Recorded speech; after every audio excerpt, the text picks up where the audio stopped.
What's up, guys? What's up, YouTube? My name is Matt Samulski. I'm Matt the Car Guy. On this channel I do car reviews. If this is your first visit, thank you very much for watching. Thanks for tuning in. Today I have this beautiful 2021 BMW X7 40i. That's the X-Drive. So this is the 6-cylinder model. This is the largest SUV that BMW makes, and today I'm going to take you on a tour of it. So I'm going to take you on a tour of the exterior, interior. We're going to check out some of the room inside of this vehicle, see what powers up this thing, and finally we're going to take it for a spin. So if you're ready, let's go.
Right, so we're going to start this review right in the very front of this vehicle, and you know, it has this huge grille that a lot of people criticize on many other BMWs, and I defend that on most of the models, and I'm going to do the same thing with this car. And on this one, simply because it's big enough to support that massive grille that it has up in front. Also, what's interesting about this is a multi-function grille. This is a dual function grille. Basically, other than the looks, it also helps the cooling of the engine. So it got those louvers inside, and those louvers open up when the engine gets too hot to allow more air to get in there to cool down the engine. What else is in the front here? This is kind of this multi-dimensional, nicely sculpted hood. It's got a lot of lines on it. It's got two lines on both sides of that BMW logo, and it's got some of the indentations. I believe it is for the aerodynamics. Also for the looks, it's not a plain Jane hood. So full LED lights. These are not BMW laser lights, but nevertheless these are full LEDs. At the bottom here you have another air intakes, and at the bottom here you probably can't see it, but there are those little tiny fog lights. Now compared to the size of this cars, the fog lights are almost invisible, but as long as they're bright at night, that's all that matters. Right here you have this lip spoiler, and then this you have some of the chrome trim at the bottom of it. You have the front camera, you have the parking sensor, so you know this vehicle is equipped with a lot of safety features. So all the way in the front, let's check out the engine of it, and you can see that this one is powered by a 6-cylinder. In case you haven't seen my previous video, how do you tell that? 1, 2, 3, 4, 5, 6, or basically believe what I tell you. So twin power turbo engine, 3-liter, 335 horsepower. There's also two other engines that are available for this. They're both V8 4-liter engines. One 523 horsepower, the other one 612 horsepower. One is the M50, and then the other one is the BMW XB7, which is the Alpina. Now, what I want to point out to you too is that this engine sits down, right? It sits pretty low, so that helps with the vehicle not being top heavy. It helps with the weight distribution. But also another thing, like most of the BMWs that you've seen, these are added for rigidness, for stiffness of the vehicle. So you can see that this car should handle really nice as far as cornering and handling, and we're going to check that out once we take it on the test drive. So this is the engine on it. Right, so on the side of it, it's a typical SUV. Obviously you have this big passenger cabin, you have the hood, and then you have the hatch in the back. Nothing too special about it, right? Wrong. Well, take a look at the door, for example. The front door, I mean, just a regular size door. They're about this big. I'm gonna take my hands and I'm gonna move it right here. See, if the front door and the rear door were the same size, it would end right about here. So that means that they made this rear door extra long to allow passengers to get in and out of this car much easier than on the regular vehicle. But what else is on the side of this vehicle? Nice chrome piece that goes all the way from the front and all the way in the back, and it kind of wraps around and it finishes up in the rear bumper, and we'll take a look at it in the back.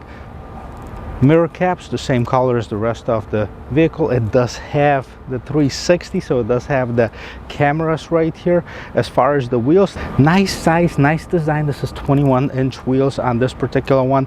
This was an extra options on this model, and this is it. This is the side of it. Let's take a look how easy it is to get in to that second row seat. Right, so considering the massive size of the rear door, it should be very easy to get into the back. And if you were to say yes,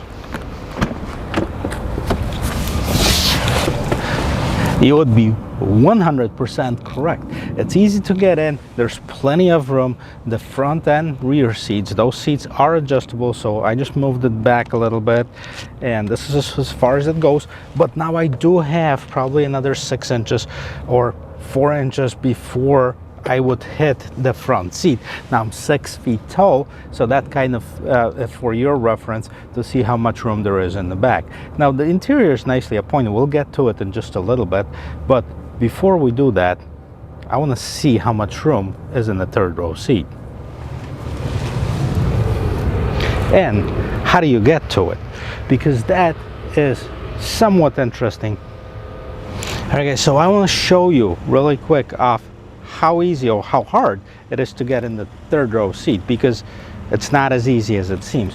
First, you have to press this button, and once you press this button, the front seat starts moving forward to allow the back seat to move forward, to have enough room, and then the back seat raises up, right? So if you're in a hurry, if you're trying to pick up your kids from school, that would probably be very annoying for you. Now the kids get in, all you do is press this button again, and the same dance continues. The seat folds down, moves back, okay, still moves further back, the front seat moves back and adjusts, and that's done. Now if it was any other car with the manual adjustment, you would have been in, out, done, forgotten. Okay, now this is for people that maybe have a little bit of extra time, or maybe they don't care about that. But this is the second row seat. Let's check out what else is in here. All right, so as you can see in the back, it's nicely appointed. It's a leather seats. They're actually nicely profiled, and they're very comfortable. I sat in them. In the middle here, you have your climate control, where you can adjust your temperature, which you can adjust your fan speed, and which fans are going to be coming out of. Now at the bottom here, you have 2 USB-C ports and the regular charger. You have another USB-C port in both of those backs of the front seats. So, and then you have a seat pocket in the back. Now this is the button to move the seat front and back for people to get in. What if you wanted to move the seat and fold it down? There's another button right here. So basically what you do is you press the button and the dance continues. See, this will fold the seat flat in case you have to carry something longer. And that also allows us a good peek into the third row seat. Now the third row seat, this is 2 seats in the back. They're fairly wide, but there's not nearly enough leg room in here. Alright, so let's check out the back, because this is interesting as well. Not only the design of it, but there's some cool features that I want to point out. But let's start with the lights. Beautiful lights wrap around all the way from the quarter panel all the way to the back gate, and that trim that's incorporated in the light continues across the car. There's a BMW logo X7. Now this one is the X-Drive 440i. Basically what that means, that it is an all-wheel drive vehicle. The 40i, that basically tells us that it's a 6-cylinder 3-liter engine. Makes sense? Not really, but that's what it is. Lights on the other side. Now this one is equipped with a towing package. Now that vehicle is capable of towing up to 7,500 pounds, so not bad as far as the towing capacity. Of course, you have the brake light, and you do have 2 real exhaust tips at the bottom here. So let's check out how this gate opens up, because it is a 2-part gate. You can open the top part first, and you can do it several ways. You can do it the way I did it. You can do it off the remote, and you can actually do it using the buttons that are by the driver's seat. Okay, so that's the top part that's open. What you can also do is drop this bottom part, and everything is electric. I'm not sure if I like it, quite frankly, because if it breaks, what are you gonna do? How are you gonna close it? How are you gonna open it? But for now, it's working, so let's take a look at it. Now it might seem like it's high, right? It might be hard to load something, but there's also a button that allows you to lower this vehicle, and when you press it, it should drop, and it's dropping right now. If you can see, it adjusted and it dropped quite a bit. Now it's going back up. I'm not sure why. Now it's going down.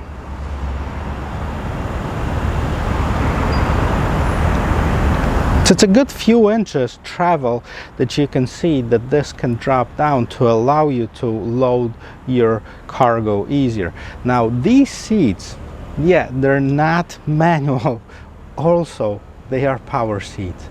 So let's drop these down and let's see how it works. So I pressed the button and I walked away from it, and now it's doing its own thing, right? Same thing with the second seat.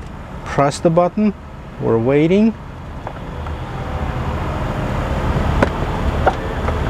Now it's doing its thing. The one thing that it takes forever for it to do it, I'm not sure if I would really like it.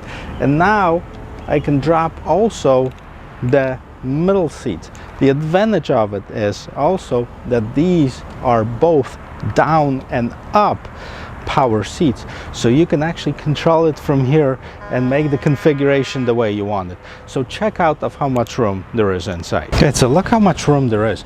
There's really quite a bit of room. Now the middle seats are not completely flat, but there's still enough room for you to put a lot of cargo inside of it. Now this is where all the buttons are that control it, and you can either, there's one button operation, maximum amount of people, maximum amount of cargo. So if I hit this button, what's gonna happen is, again, we're seeing that dance, the seats are actually coming up, both the middle row seats and the third row seats.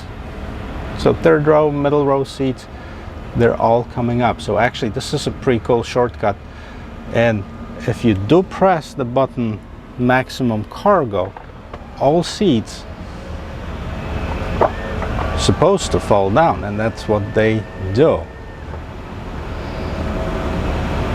Alright, so this is an interesting design, and it does it for you.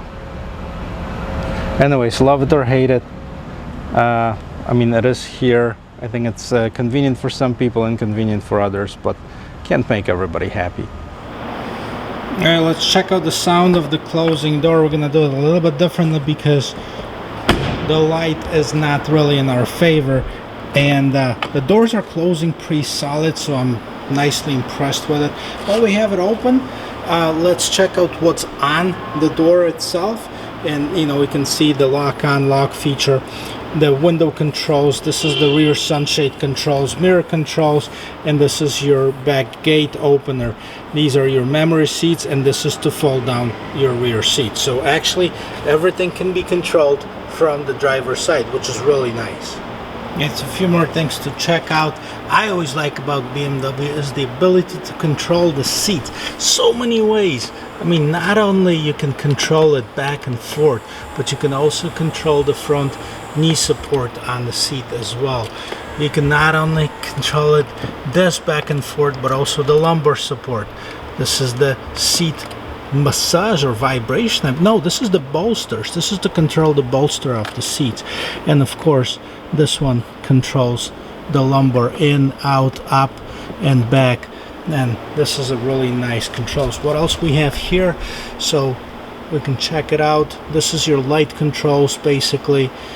Your fog lights, your regular lights, and your dimmer. It's the interior of this 2021 BMW X7.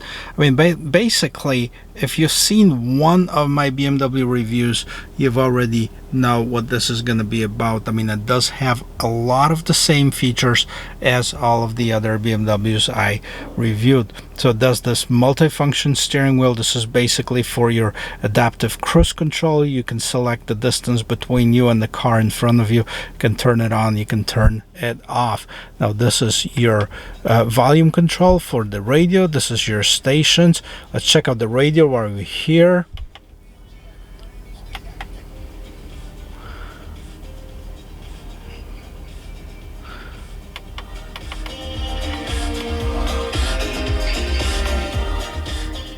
And of course, if you didn't hear it, that's because it copyrighted me. That was the Depeche Mode. Basically, a really nice sounding stereo system. BMW is using Harman Kardon.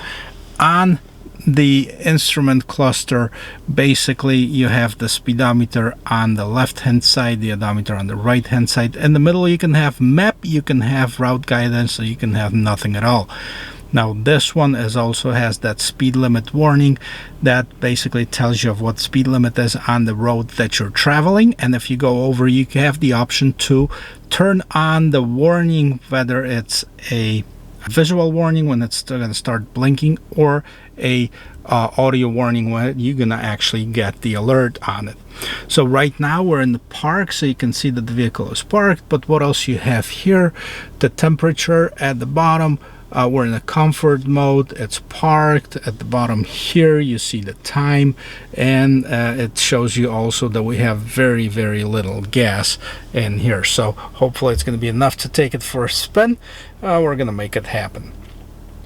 So in here also what you have, this is the new BMW infotainment system. They've been using that for a few years now, and as you can see, it's voice control. It says, hello, what can I help you with? Because I said BMW. Cancel. Let's see if it reacts to my voice. Hello, what can I help you with? Cancel BMW. Sorry, I didn't hear that properly. Okay, well, just push that button here and hopefully it's gonna go away, as it did. Now the settings in here, you have variable settings for your media, so you can see that different options for your media as far as the XM radio, FM radio, AM radio, music collection, Bluetooth, screen mirroring, and such. You go back here as far as the communications, that's your telephone. If it's connected, you can actually manage it through here. Your navigation system, you can have the classic input, you can say the address, or you can basically put wherever you want it in here.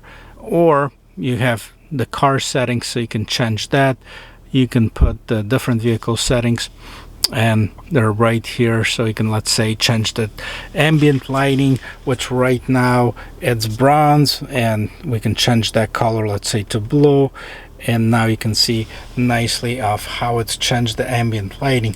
It's actually very nice ambient lighting. It doesn't have as many colors as Mercedes-Benz does with the 64 color ambient lighting, but that's pretty bright and visible.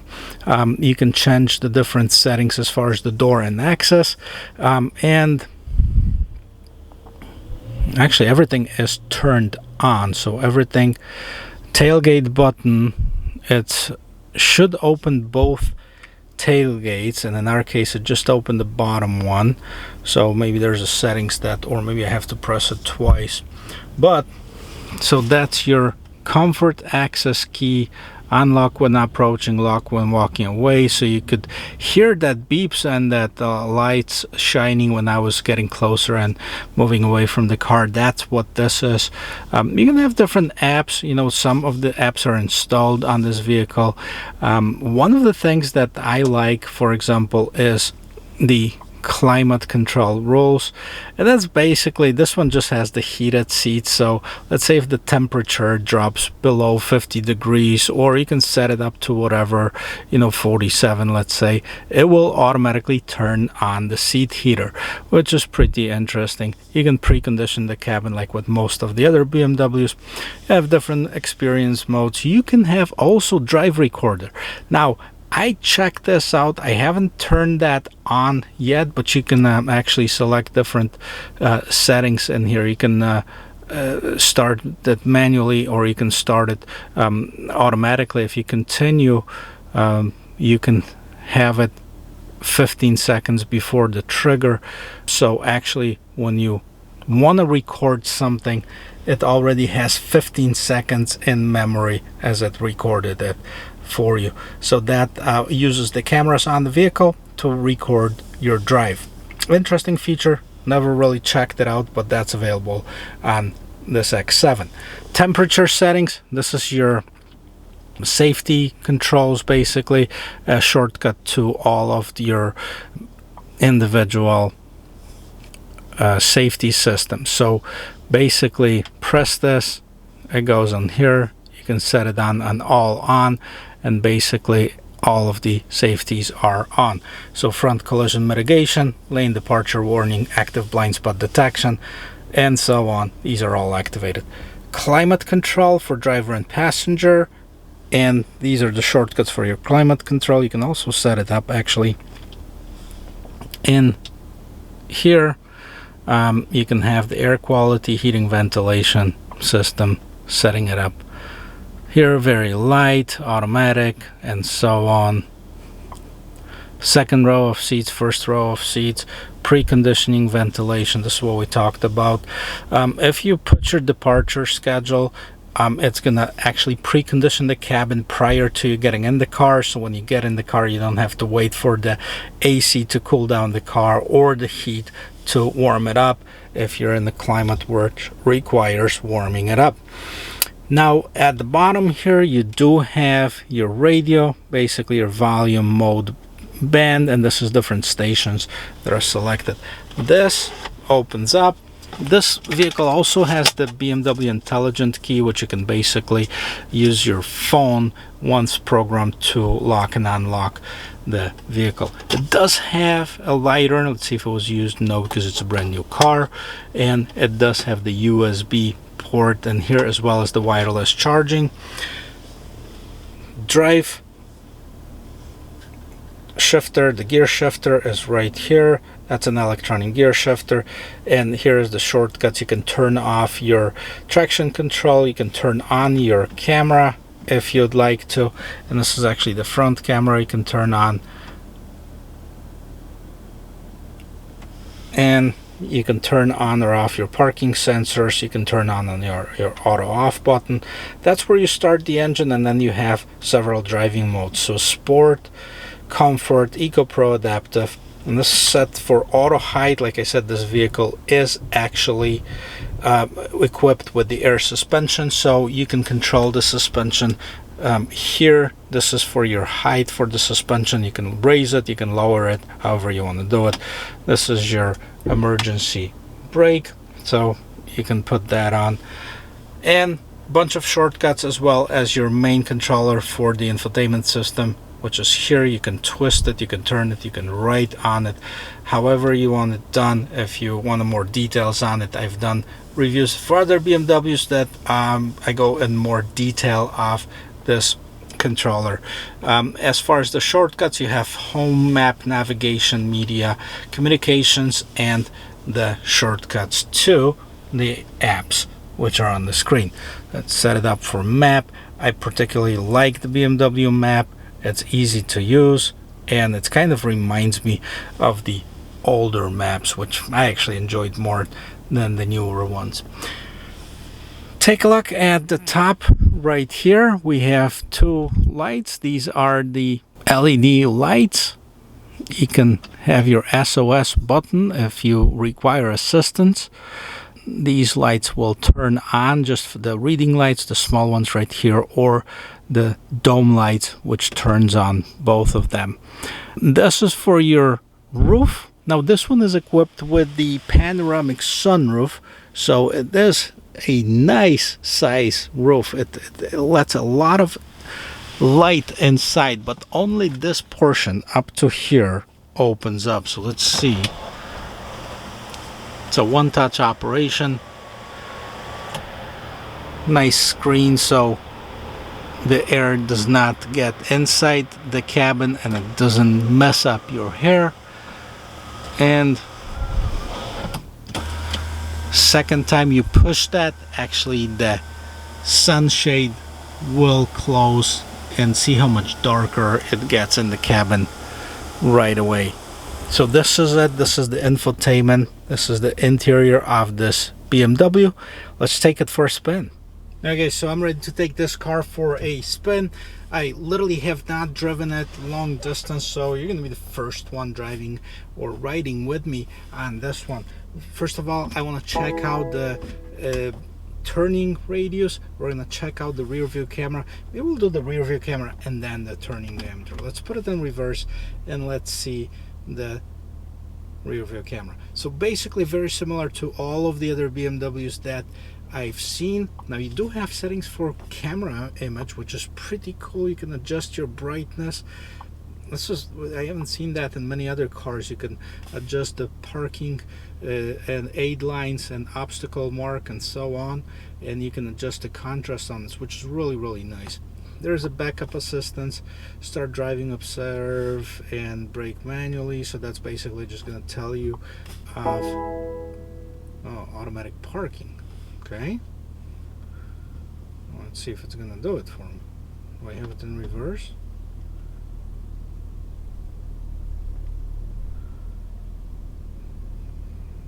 No, it doesn't do anything, but anyways, let's check out the turning diameter on this thing. Let's see if there's enough space in this garage to do that. Let's see. If I wanted to turn around in this garage, would I have enough space to actually succeed? Now it's really interesting because that camera also showed me how close I was to the cars on the site, which is really helpful a lot of times in the tight situations. But okay, am I gonna have enough room? Am I gonna make it? I'm not gonna make it. But this is a long vehicle. Okay, it does have a pretty large wheelbase, and we're not going to be able to turn around like, let's say, I would, and like I did and the other BMWs I've tested. Right, so now we're gonna get out on the street and see how it handles. Now, so I gotta tell you, driving through those bumps, you can actually feel them, but the air suspension makes it a lot smoother. So I actually like that part of the vehicle. You know it's bumpy, you know you're hitting them, but you don't feel them as much. Alright, so we're gonna actually get up on the road and see of how this vehicle performs in the open, in the wild.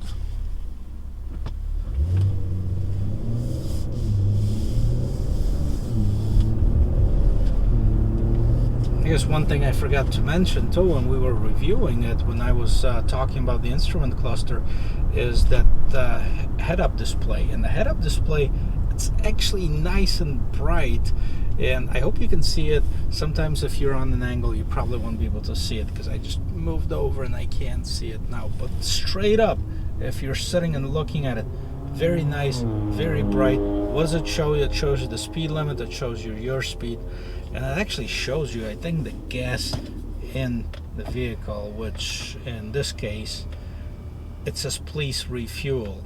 So we're not going to take it for a long spin. I just want to see how it handles, how it accelerates. So hopefully it's going to have enough to just give us a few miles and take that.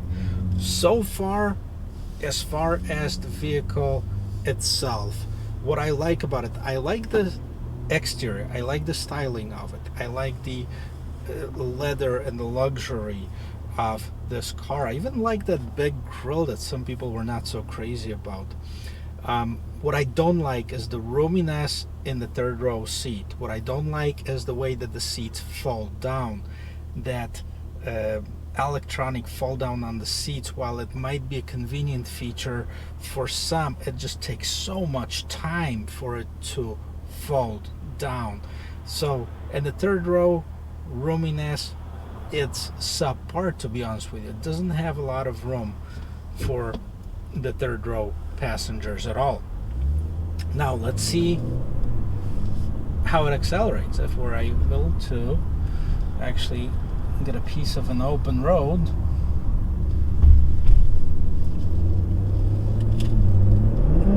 There you go. Well, it's got a lot of pep in that 6-cylinder motor. I'm already up to 50 miles per hour, which is about as much as I can do here, and that is very impressive for that size of the vehicle, from that small of an engine. I always like that about BMW. Really no messing around as far as the power to what was that? What was that? That wasn't really what I was expecting. It was a little bit off that body roll, kind of strange. Let's see. It's actually, I'm going to be able to check it out because there's a nice turnaround, and here it is. There's a few bumps that I'm going to take at a little bit higher speeds without braking, and then we're going to turn around.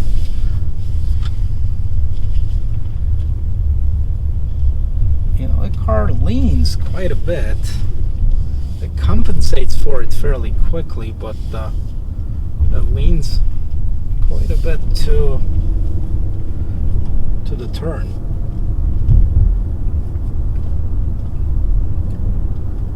So,